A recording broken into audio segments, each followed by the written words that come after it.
오늘 우리에게 주신 하나님의 말씀은 마가복음 3장 7절부터 12절입니다. 마가복음 3장 7절부터 12절.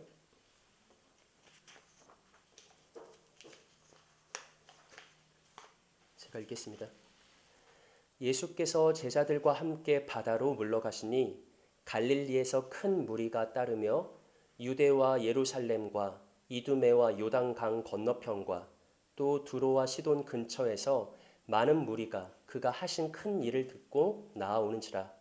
예수께서 무리가 애워싸 미는 것을 피하기 위하여 작은 배를 대기하도록 제자들에게 명하셨으니 이는 많은 사람을 고치셨으므로 병으로 고생하는 자들이 예수를 만지고자 하여 몰려왔음이더라. 더러운 귀신들도 어느 때든지 예수를 보면 그 앞에 엎드려 부르짖어 이르되 당신은 하나님의 아들이니이다 하니 예수께서 자기를 나타내지 말라고 많이 경고하시니라. 아멘. 네, 그리고 오늘은 서로에게 이렇게 한번 인사하겠습니다. 맹목과 열광이 아닌 순복과 순전으로 살아갑시다.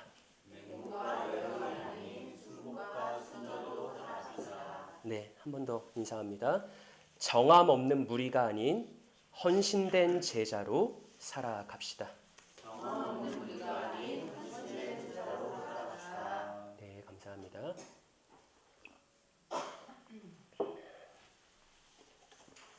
자, 지난주 본문이 다음과 같은 구절로 마무리되었는데 우리 지난주 마지막 말씀 한번 읽어보겠습니다. 시작.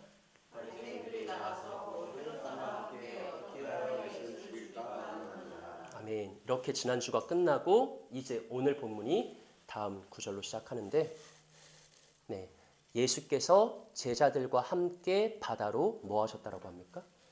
물러가셨다라고 하죠. 예수님은 제자들과 함께 바다로 물러가셨습니다. 아마도 바리새인들과 헤롯 당이 연합하여 어떻게 예수를 죽일 것인가 의논한 것을 마음에 아시고 잠시 그들의 위협을 피하기 위해서 물러나신 것 같습니다. 하지만 오늘 본문은 이런 예수님의 의도와는 너무나 다른, 즉 예수님의 물러남과는 대조되는 이상한 일들이 발생했다라고 증언합니다. 우리 본문 7절과 8절 마저 읽어볼까요? 합독합니다. 시작.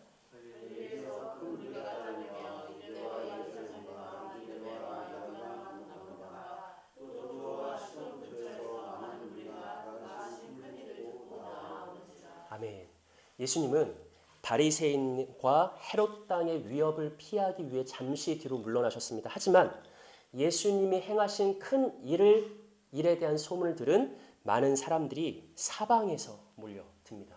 마가는요, 갈릴리에서 큰 무리가 예수님을 따랐을 뿐만 아니라 유대와 예루살렘과 이두메와 요단강 건너편과 두로와 시돈 근처에서 수많은 사람들이 왔다라고 말하죠. 자, 여러분 지도를 보시면요. 가장 첫 번째가 갈릴리고요.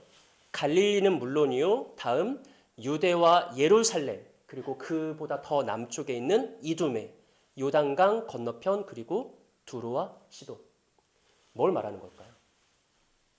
말 그대로 동서남북 사방에서 셀 수도 없는 수많은 사람들이 몰려들었다라고 말하죠. 본문 1절은 두 가지 차원의 강조점이 있습니다. 첫 번째, 사방에서 동서남북에서 수많은 큰 무리가 예수님께 몰려드는 이미지가 강조되고 있고요. 두 번째, 그보다 더 중요한 것은 단순히 갈릴리 유대 지역만이 아니라 사실 이 나머지 세 군데가 다 이방 지역이거든요. 이방 지역에서도 사람들이 몰려들었다. 여러분, 이방인이 왔다는 게 아니에요. 이방 지역에 거주하던 유대인들이 몰려들었다라고 말하죠. 특별히 이 두 번째 부분은 앞선 세례 요한의 사역과 비교할 때 더욱 두드러지는 사역의 특징입니다. 마가복음 1장 5절을 보시면 세례 요한의 사역을 표현하는 표현이 있는데 우리 함께 읽어볼까요? 시작.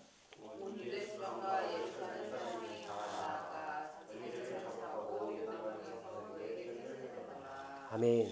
여러분, 세례 요한이 요단강에서 회개세를 베풀 때 이미 그때도 어마어마한 일이 일어났어요. 온 유대 지방과 예루살렘 사람이 다 나아갔다. 이게 약간의 과장법이라는 거 기억나시죠? 하지만 그만큼 그 당시 때 이슈가 됐고 수많은 사람들이 요한에게 몰려들었다. 그런데 예수님이 바리새인과 헤롯 당의 위협을 피하기 위해서 잠깐 뒤로 물러나셨는데 예수의 뒤로 물러남과는 상관없이 상상할 수 없을 만큼 동서남북 여러 이방 지역에서 수많은 사람들이 예수님에게로 몰려들었다라고 말하는 것이죠. 흥미롭지 않습니까? 오늘 본문을 시작하면서 예수님은 뒤로 물러나려고 했어요. 뒤로 물러났죠. 하지만 결과적으로 예수님의 뒤로 물러난 것과 상관없이 오히려 더 많은 사람들이 예수님께로 몰려듭니다. 하나님의 일은 중단되지 않죠. 예수님은 뒤로 물러나셨지만 하나님 나라의 복음은 위축되지 않습니다.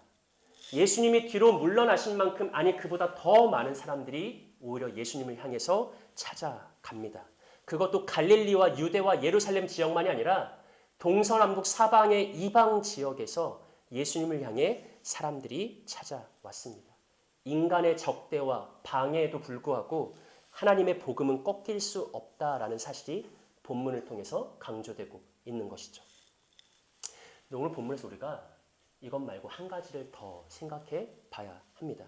왜냐하면 본문은 그저 단순히 예수님의 소문을 듣고 동서남북 사방에서 많은 사람들이 몰려들었다라는 이 한 가지 사실, 이 한 가지 현상이 곧 사역의 성공이다라고 말하는 것 같지가 않기 때문에 그래요. 물론 본문의 1차적인 강조점은 예수님은 바리새인을 피해서 헤롯 땅을 피해서 잠시 뒤로 물러났다. 하지만 그럼에도 불구하고 예수님의 사역이 더 많이 확장됐다라는 의미를 가지고 있죠. 하지만 그것과 동시에 본문에는 어떤 의미가 의도되어 있냐면 단순히 맹목적인 무리가 많이 모여드는 것은 사역의 성공이 아니다. 그게 곧 복음의 열매라 말할 수 없다라는 차원의 강조점도 있습니다. 우리 오늘은 이 부분에 대해서 함께 생각해 보겠습니다. 자, 우리 본문 9절 말씀 한번 읽어볼까요? 합독합시다. 시작.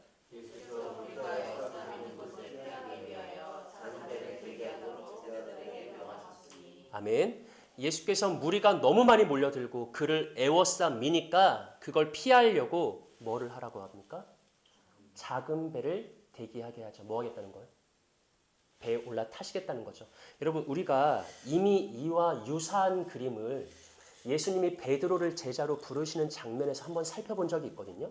누가복음 5장 3절을 보시면 제가 읽어볼게요. 예수께서 한 배에 오르시니 그 배는 시몬의 배라. 육지에서 조금 떼기를 청하시고 앉으사 배에서 무리를 가르치시더니.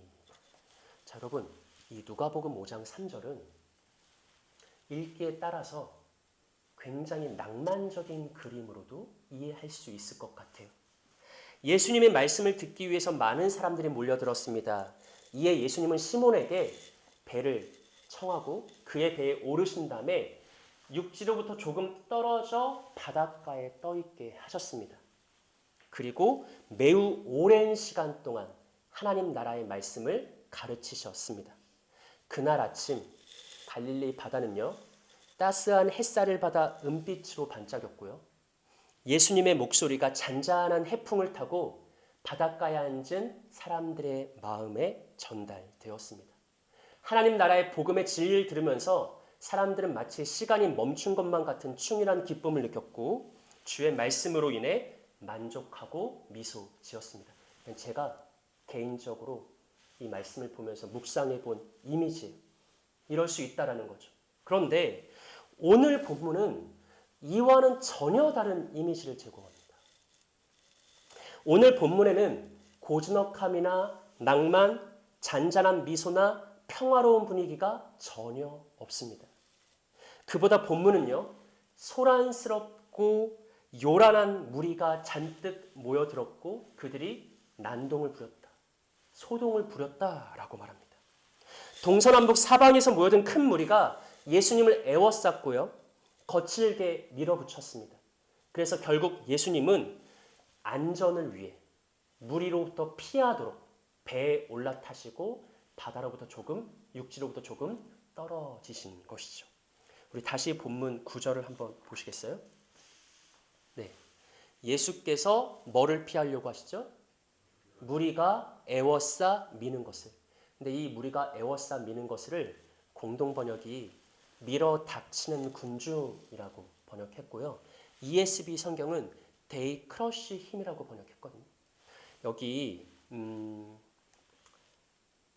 애워싸 밀다, 밀어 닥치다라고 번역된 헬라어 단어가 뜰리보라는 단어인데 여기에는 압박하다, 모여들다, 압력을 가하다라는 의미가 담겨 있습니다. 그런데 재밌는 건 뭐냐면 신약 성경 전체에서 이 뜰리보라는 단어가 약 10번 정도 사용되는데 거의 모든 본문에서 이 마가복음 3장 9절을 제외하고 거의 모든 본문에서 뜰리보가 어떻게 번역이 됐냐면 환난으로 번역됐어요. 환난. 실제로 뜰리보에는 압박하다, 모여들다라는 뜻만이 아니라 탄압하다, 괴롭히다라는 의미도 담겨 있습니다. 그러니까 오늘 본문은요. 우리가 어떻게 그림을 그려볼 수 있냐면 갈릴리와 유대, 예루살렘 그리고 동서남북 사방의 이방 지역에서 사람들이 모여들었고 그들이 예수님을 애워싸고 압박했으며 온몸으로 밀어붙이다가 으스러뜨리려고 하는 거예요. 예수님을.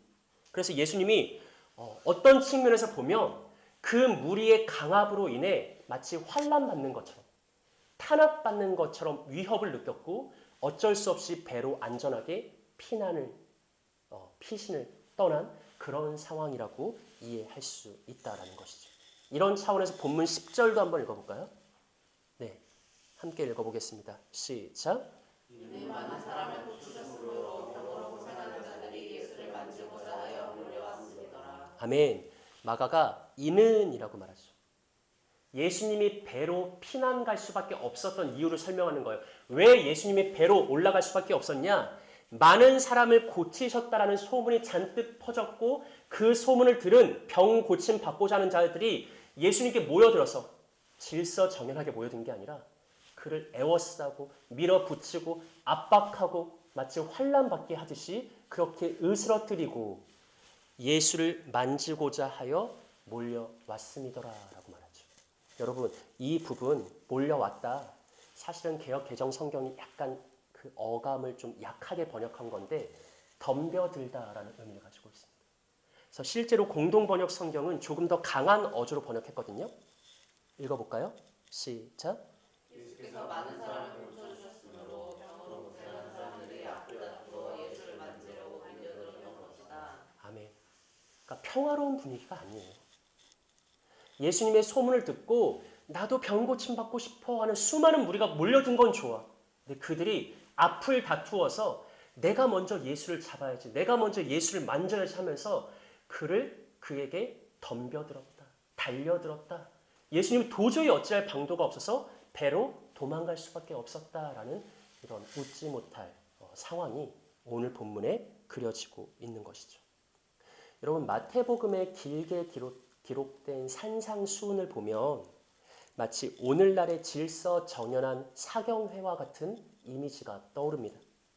예수님은 상당히 길게 최소한 몇 시간 단위로 무리를 향해서 하나님 나라의 복음의 진리를 말씀하셨습니다. 강론하셨죠. 그때 이스라엘 백성들은 자리에 앉아서 예수님의 권위 있는 말씀에 경청했는데 그 산상수훈을 듣는 무리들, 병고침 받고자 하는 사람들도 있었겠죠. 하지만 마태복음은 어떤 이미지를 우리에게 제공하냐면 정말 그들이 예수님의 말씀에 경청했다. 예수님의 말씀을 들었다. 집중했다. 이런 어떤 진중한 분위기가 있는데 오늘 본문은 달라요. 오늘 본문에 모여든 사람들, 물론 예수님 말씀 듣고자 하는 사람들도 있었겠지만 사실 그들 중에 상당수는 예수님의 큰 일에 대한 소문을 들었어요. 야, 나사렛 예수는 어떤 병이든 다 고친다더라. 이 소문이 유대 지역만이 아니라 이방 지역까지 퍼진 거예요. 그럼 나도 내 병 고쳐야겠다. 그 절박한 사람들. 그래서 그런 사람들이 잔뜩 몰려들어서 예수님을 애워싸고 서로 예수님을 만지려고 밀고 당기고 충돌하고 덤벼드는 그런 어지럽고 혼란스러운 그림이 오늘 본문에 담겨 있다라는 것이죠. 그래서 여러분 본문은요. 두 가지로 이해가 가능합니다. 첫 번째, 본문은 그냥 단순히 사람들이 너무 많이 몰려들다 보니까 예수님이 안전을 위해 피했다라고 그냥 단순히 이해할 수 있어요. 하지만 두 번째, 마가는 단순한 물리적 압박만이 아니라 그 이상의 어떤 열광적인 분위기를 묘사하는 것일 수 있습니다. 나사렛 예수가 어떤 병도 고칠 수 있대 그 소문을 들은 수많은 환자들이 약간 광기에 빠진 듯이 예수를 향해서 몰려들고 덤벼들고 밀고 으스러뜨리려는 그런 어떤 열광적인 분위기가 본문에 담겨 있을 수도 있는 거죠. 그리고 만약 두 번째가 맞다면 저는 이 두 번째 모습에서 영화 향수의 마지막 장면이 떠올랐습니다. 향수의 주인공 장바티스트 구르누이는 향기로운 냄새에 취한 연쇄 살인마입니다. 구르누이는 아름다운 향기를 가진 25명의 여인을 살해하고 그들의 모발로 향수를 만들었는데 그 향수의 냄새가 얼마나 매혹적이고 황홀하고 강력했든지 이 연쇄 살인마를 처형하려고 사형시키려고 그 처형장에 모였던 모든 군중이 구르누이가 향수를 뿌리는 순간 너나 할 것 없이 그에게 무릎을 꿇으면서 굴복합니다. 좀 충격적인 장면이죠. 그 처형장에서 유유히 빠져나온 다음에 영화 말미에 구르누이가 자기의 고향인 빈민굴에 돌아가서 자살을 하거든요. 그때 어떻게 자살하냐면 자기가 25명의 여인을 죽이고 만든 최후의 마지막 향수를 자기 몸에 뿌려요. 부어요. 그 천상의 향기에 취한 불황자들이 하나 둘씩 몰려들기 시작하더니 갑자기 좀비 영화처럼 그에게 덤벼들고 달려들어서 그의 몸을 물어뜯으면서 영화가 마무리됩니다. 예수님이 행하시는 곳 어디에나 사람들이 몰려듭니다. 물론 그 중에는 예수님을 정말 메시아 그리스도로 믿고 신뢰하는 사람도 있고 예수님으로부터 하나님 나라의 진리를 듣고 싶어하는 사람도 있지만 부인할 수 없는 건 그보다 더 많은 사람들이 상당수의 사람들이 예수님께 병고침 받고 싶어서 귀신 쫓고 싶어서 몰려든 사람들이 그리고 그들은 알 수 없는 열광과 광기를 가지고 있습니다. 내가 먼저 예수를 잡아야겠어. 예수를 만지기만 하면 내 병이 고쳐질 거야. 라는 이상한 광기와 열광에 사로잡혀서 예수님을 밀고 당기고 압박하기 시작합니다. 어쩌면 영화 향수에서처럼 무리는 예수님을 향한 흠모 하지만 동시에 열광, 열망도 있지만 광기를, 소망도 있지만 탐욕까지 그것이 기이하게 혼재된 상태였을 수도 있겠습니다. 우리는 이스라엘 백성들의 정함 없는 열광과 광기를 잘 알고 있습니다. 오늘은 예수님의 예루살렘 입성을 기념하는 종려 주일입니다. 지금으로부터 약 2000년 전 팔레스타인 땅에서 나사렛 예수가 유월절 명절을 지키기 위해서 예루살렘 성읍으로 들어갔습니다. 그때 예수님은 한 어린 나귀를 타고 있었는데 그 모습을 보고 이스라엘 백성들이 선지자 스가랴의 예언을 떠올리면서 예수님을 왕으로 영접하죠. 호산나라고 크게 외치면서 다윗의 자손인 예수님을 왕으로 영접하고 왕으로 환호합니다. 하지만 그로부터 닷새가 지난다. 그들의 호산나라는 외침은 저를 십자가에 못 박으소서, 그를 십자가에 못 박으소서라는 광기 어린 열광으로 뒤바뀌었습니다. 이스라엘 무리는 쉽게 열광과 광기에 빠지는 모습을 보여줍니다. 그러니 사랑하는 여러분, 단순히 무리가 모여들었다고 해서 사방에서 셀 수도 없을 만큼 많은 군중들이 모여들었다고 해서 그게 이꼴 사역의 성공이라고 말할 수는 없는 것이죠.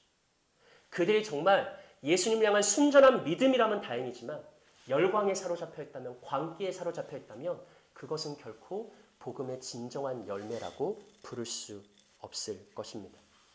얼마 전에 우리는 경계를 뛰어넘는 믿음이라는 말씀을 다루었습니다. 어떤 메시지였냐면 예수님께 나아가고자 하는데 어떤 장애가 있다면, 무엇인가가 막고 있다면 마땅히 그것을 뛰어넘어야 된다. 장애물을 다 치워서라도 예수님께 가까이 나가야 된다. 어떤 난관이나 장애가 있어도 굴하면 안 된다. 예수님을 향해 적극적이고 능동적으로 믿음을 표현해야 된다. 그것을 예수님이 기뻐하신다. 뭐 이런 내용이었죠. 하지만 여러분, 우리는 경계를 뛰어넘는 믿음과 열광, 광기는 구분해야 합니다. 어느 순간의 열광은요, 굉장히 뜨거운 신앙처럼 보일 수 있습니다.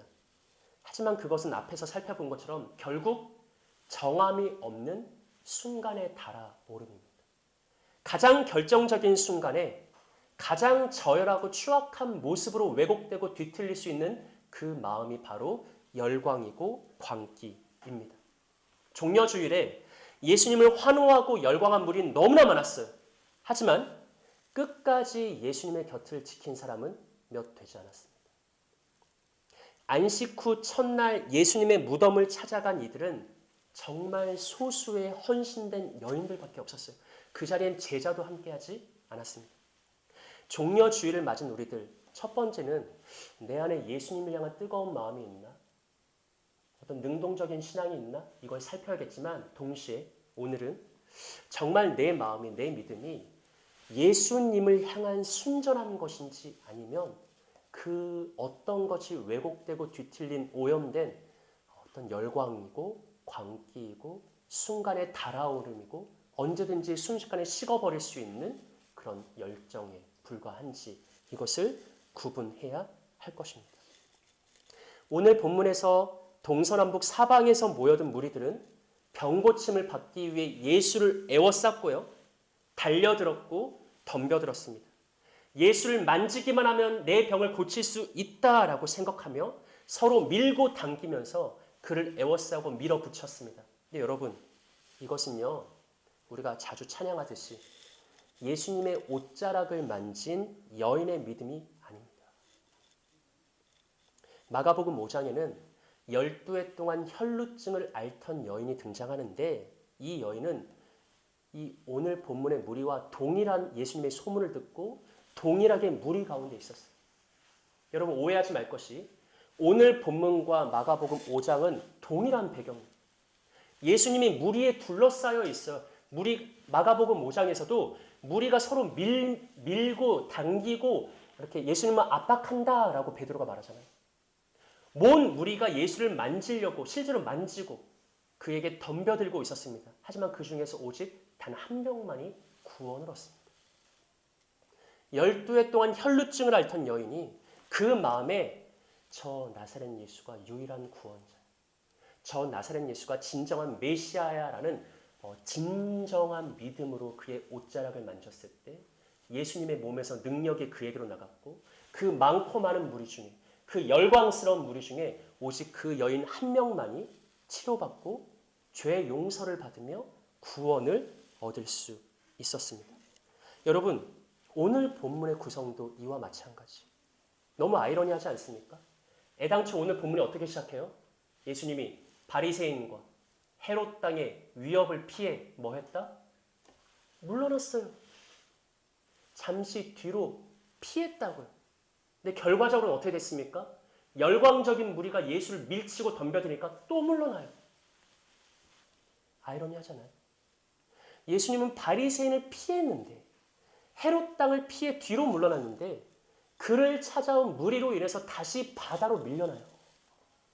다시 바다로 피해갈 수밖에 없어요. 도망갈 수밖에 없어요. 너무나 역설적인 그림이 오늘 본문에 담겨 있죠. 복음서에서 무리는 모순적인 존재로 등장합니다. 이전 시간에 우리가 살펴본 것처럼 때로 무리는요, 예수님이 어떤 말씀을 하든 어떤 일을 행하든 아무 반응을 보이지 않는 완악한 존재로 등장합니다. 예수님의 말씀을 기억하시죠? 우리가 너희를 향하여 피리를 불어도 너희가 춤추지 않고 우리가 슬피 울어도 너희가 가슴을 치지 않는다. 이게 무리예요. 예수님이 어떤 말을 해도 반응하지 않아요. 근데 그런가 하면 무리들은 또 어떤 모습으로 등장하냐면 오늘 본문이나 종려주일 때처럼 너무나 쉽게 맹목과 열광과 광기에 빠져드는 모습으로 나타납니다. 예수님이 잠깐 좋은 것을 주시면 미친 듯이 몰려들어서 예수를 탐하다가 조금이라도 나와 뭔가 어긋나면, 내 마음에 들지 않으면, 내가 싫어하는 모습이 생기면 언제 그랬냐는 듯이 마음이 차갑게 식어서 예수를 욕하고 비방하고 그를 적대하고 그를 대적하는 그런 정함 없는 존재가 바로 무리입니다. 그래서 예수님은 무리를 신뢰하지 않아요. 예수님은 단 한 번도 무리에게 자신을 의탁한 적이 없습니다. 우리 목장 나눔실을 보면서 요한복음 2장 말씀 한번 읽어볼까요? 네, 시작.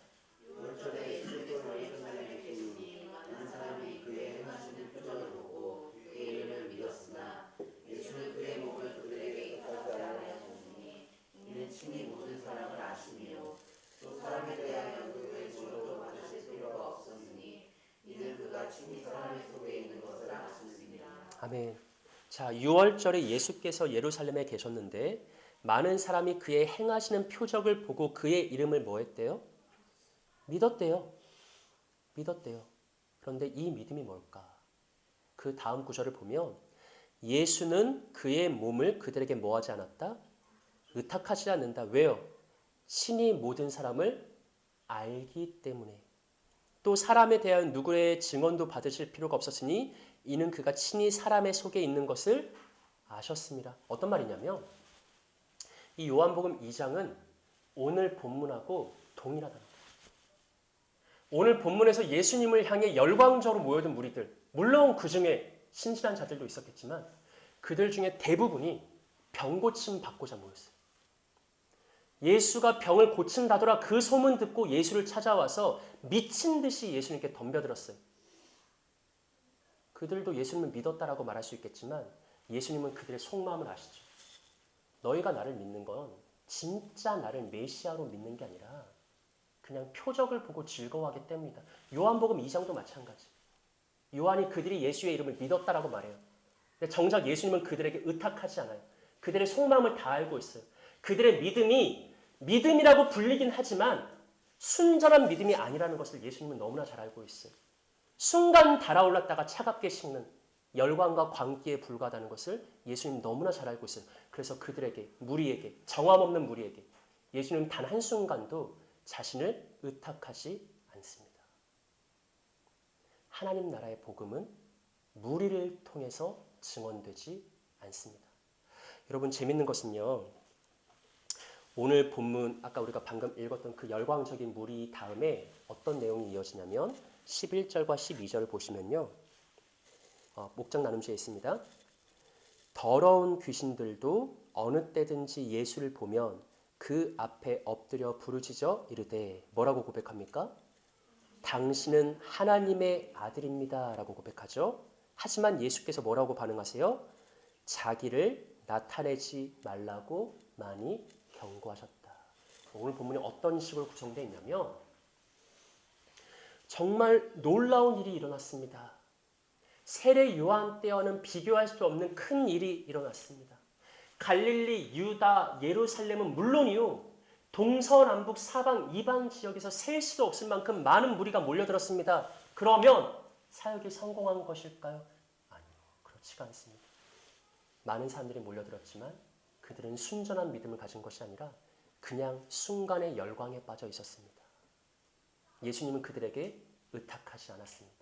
도리어 예수님은 그들을 피했습니다. 하나님 나라의 복음은 그런 정함 없는 무리를 통해 증언될 수 없습니다. 그 다음 누가 등장해요? 귀신이 등장해요. 예수께서 더러운 귀신들을 다 내어 쫓으니까 귀신들이 예수 앞에 꿇어 엎드리면서 고백을 하네. 뭐라고 고백합니까? 당신은 하나님의 아들입니다. 여러분 마가복음에서 이 표현 굉장히 중요한 표현이에요. 우리가 지금까지 살펴봤잖아요. 마가복음에서 예수를 하나님의 아들이라 선포하는 분은 오직 한 분밖에 없었어요. 지금까지. 누구예요? 예수님이 세례받을 때 하늘에서 음성이 들려 이르되 이는 내 사랑하는 아들이요 내 기뻐하는 자라. 누가 말씀하세요? 하나님만이 말씀하세요. 마가복음의 마지막 끝날 때 백부장이 고백할 거예요. 그는 진정한 하나님의 아들이었다. 근데 그 중간에 귀신이, 하필이면 귀신이, 지금까지 어느 누구도 알지 못했던 신비한 진리를 고백해요. 당신은 하나님의 아들입니다. 무릎을 꿇으면서. 예수님이 거절하십니다. 예수님이 거부하시죠. 복음은 너희 같은 존재를 통해서 증언되지 못해. 한 신학자가 이렇게 해석했습니다. 그러나 귀신들의 광란은 결코 계시의 수단이 될 수 없다. 여러분, 오늘 본문은 뭘 말하냐면 하나님 나라의 복음, 예수 그리스도의 진리의 말씀은 정함 없는 무리, 열광에 빠진 백성들, 귀신들의 광란 같은 것으로는 전해질 수 없다. 예수님은 그들에게 단 한순간도 자기의 복음을 의탁한 적이 없다. 그러면 누가 전할 수 있는 거예요? 누가 전할 수 있는 거죠? 너무 흥미로운 것은 오늘 본문 다음에 우리가 다음 시간에 다룰지 모르겠지만 다음 시간에 이어질 그 바로 다음 본문이 뭐냐면 예수님이 12제자를 부르고 세우시는 장면이에요. 예수님은 산에 올라가십니다. 자기가 원하는 자들 나오게 하시고 그들 가운데 12를 택하여 부르시고 제자와 사도로 세우십니다. 그리고 그 제자들을 3년 6개월 동안 진리의 말씀으로 양육하시고 훈련시킵니다. 그리고 그들에게 병고침의 능력과 귀신을 내어 쫓을 수 있는 권세를 더하셔서 그 제자들을 통해 하나님 나라의 복음이 전파되게 하십니다. 그럼 하나님 나라는요, 정함 없는 무리를 통해 전해지지 않아요. 제자들보다 귀신들이 예수님을 더 잘 알았거든요. 하지만 귀신들의 광기를 통해서도 전달될 수 없어요. 예수님은 오직 그가 택하여 부르신 하나님의 말씀으로 채워진, 그리고 예수님과 함께 동행하는 진실된 제자들을 통해서만 그의 복음을 전하게 하시고 그의 나라를 확장하게 하십니다. 오랜 시간이 지나고 예수님이 부활 승천하신 다음에 오순절 성령이 강림하셨을 때 드디어 이 땅에 예수의 몸된 교회가 태동하는데 그 교회는 12제자를 중심으로 시작되었고 그 12제자와 정말 힘써 열심히 기도했던 120명의 성도들로 인해 시작되었습니다. 사랑하는 여러분, 오늘은 종려주일입니다. 이제 부활절이 한 주 남았습니다. 이번 한 주 어떻게 보낼까? 어떤 기도를 해야 될까? 좀 이렇게 기도하셨으면 좋겠어요. 하나님, 정함 없는 무리 중에 한 사람이 되지 않게 하시고 오직 예수님께 헌신된 진정한 한 제자 되게 하여 주옵소서. 종려주일에 예수님의 예루살렘 입성을 환호한 사람은 너무나 많았지만 정작 그의 부활에 동참했던 이는 너무나 적었습니다. 무리는요, 예수님께 병고침의 능력이 있다라는 그것을 보고 몰려들었습니다. 예수님이 귀신을 내어 쫓을 수 있다라는 그 사실에 집중했습니다. 예수님이 어쩌면 로마 제국을 무너뜨리고 우리나라를 회복시킬 거라는 그 자기의 욕망을 예수님에게 투영했습니다. 정함 없는 무리들은 나사렛 예수가 내게 당장 필요한 무엇인가를 줄 수 있을 거라는 그 한 가지에만 집중하며 그에게 열정적으로 덤벼들었다가 얼마 지나지 않아 모두가 나가 떨어졌습니다.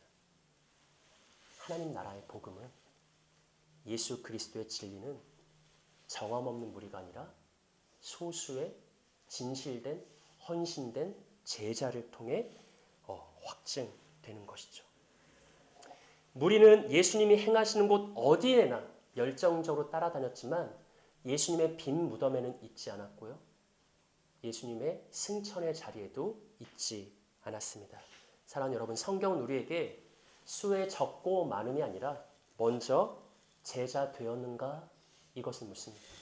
성경은 우리에게 얼마나 뜨거운데 얼마나 열광적인데 이 이전에 너는 정말로 헌신된 제자이니 이것을 묻습니다.